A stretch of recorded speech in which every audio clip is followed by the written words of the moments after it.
Guys last জোনের সামনে রিজনের player সহ 6 জনের লাইভ আছে আর আমি একা বেঁচে আছি। এখান থেকে কি বুয়া করা পসিবল? আর গাইস প্লেয়ারটা কিন্তু রিজন 13 তে আছে, নামটা নোটিস করেন, পাওয়ার টফন। তো ম্যাচের শুরুতে রিজনের প্লেয়ারটা পিকেতে নামে, ফাইট করতে করতে আমার টুইন্সের দেখা পেয়ে যায় আর তাকে নক করার পর দেখি তার নাম সাদিক ইন লাইভ। ভাবলাম হয়তো লাইভে আছে, কিন্তু ইউটিউবে চেক করার পর দেখি লাইভে ছিল না।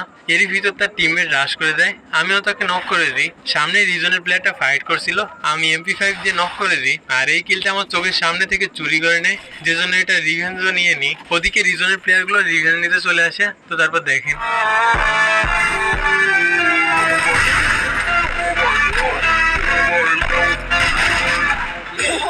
এভাবে ম্যাচের ভিতর মোটামুটি ফাইট করতে করতে লাস্ট জোনে চলে আসি। আর এখানে আমার কাছে তেমন কোনো লুট ছিল না। তখন আমার টিমমেট কি বলে শুনেন, ঢুকতেছে। তো এখানে এসএইটি হাতে পেয়ে একটু কনফিডেন্স হয়, যে জন্য রাশ করে পরপর দুইটাকে নক করে দিই।